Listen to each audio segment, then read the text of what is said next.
Hirap mag-orbit.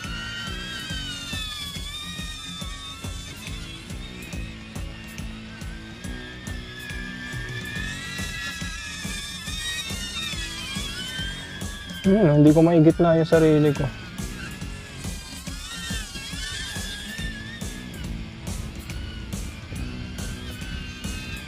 Ang hirap mag-orbit. Ayan. Ito na, nakikita ko, nakuha ko na, tagilid lang ako.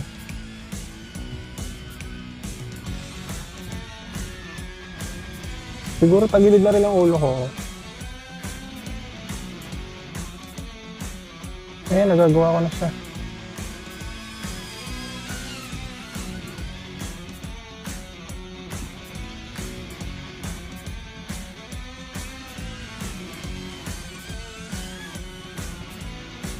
So, kailangan mo palang likutan yung stick mo.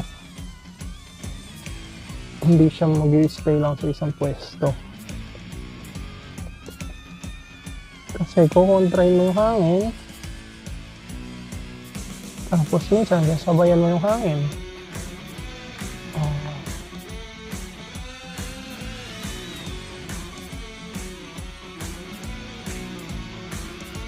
Ayan, nagagawa ko na siya.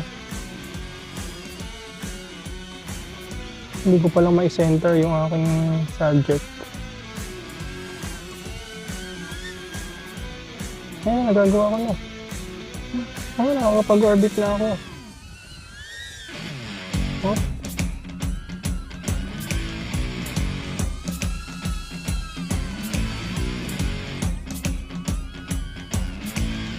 Nahihilo na ba kayo, guys?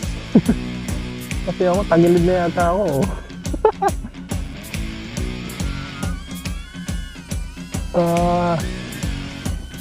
Uy, lakas ang hangin pag gandun ako sa pwestong yan.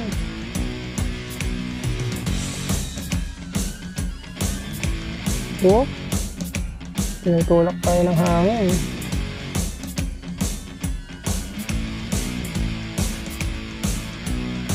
Sanayin ko na naikot ako sa FPV. Para hindi tayo mahilo. Ano ba? Hilo na ba kayo? Kasi ako, tabingin ang ulo ko. Ewan ko lang kung naka-frame pa yung phone ko dito sa ulo ko. Kasi naka-frame to, nakatayo ako eh.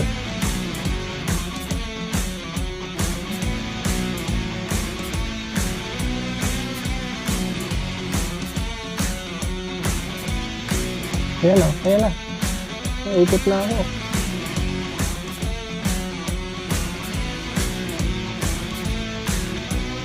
Tabingin na ako.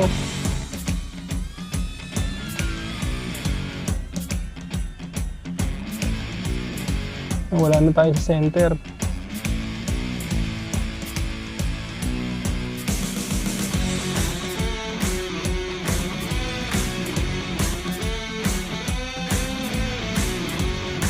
Ayan na, center. Hop.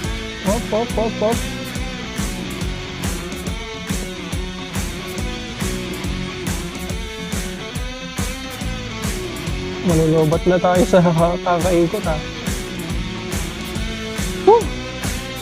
Medyo tayo tuwid-tuwid muna tayo.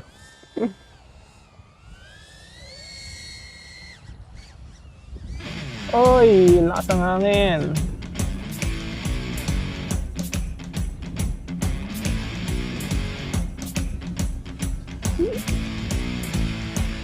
Fast approach. Okay. Lagi ako nalalayo. Hindi ko pa kaya yung... Siguro nasa motor na rin ng drone. Yung lakas ng ano niya. Para makontrol niya yung ikot ng hangin. Ikot niya sa hangin.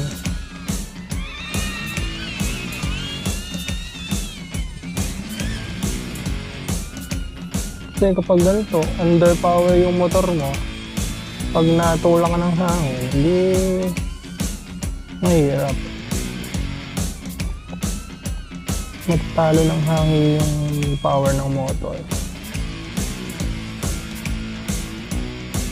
Hindi ko magawa yung ano. Yung nakaisang ano lang, ano bang tawag doon? Isang, ah, yung isang arc lang. Nalayo, nalapit kasi ako eh. Lalayo, lalapit, lalayo, lalapit. Ayan o, lalayo, ayun na naman. Hangin, may factor din yung hangin. Ito, tulad niya, malapit. Tapos, mamaya, lalayo na naman. Tagilid na naman ang ulo ko. Ah.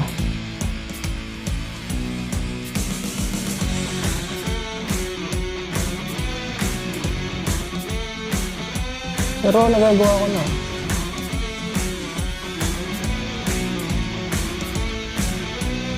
Tabingin yung ulo ko.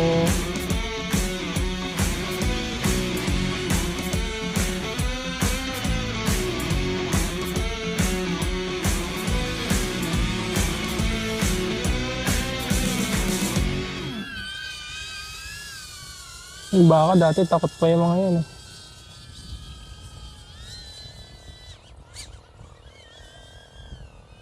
Split S.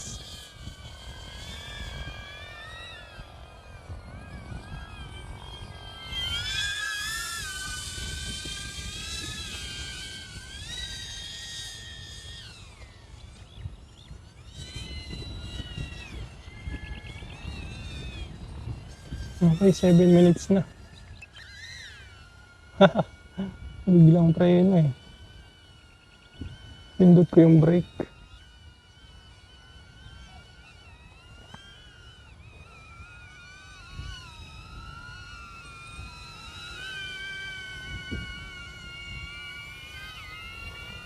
Dito tayo para sakita tayo sa frame ko. Hello. Ayan.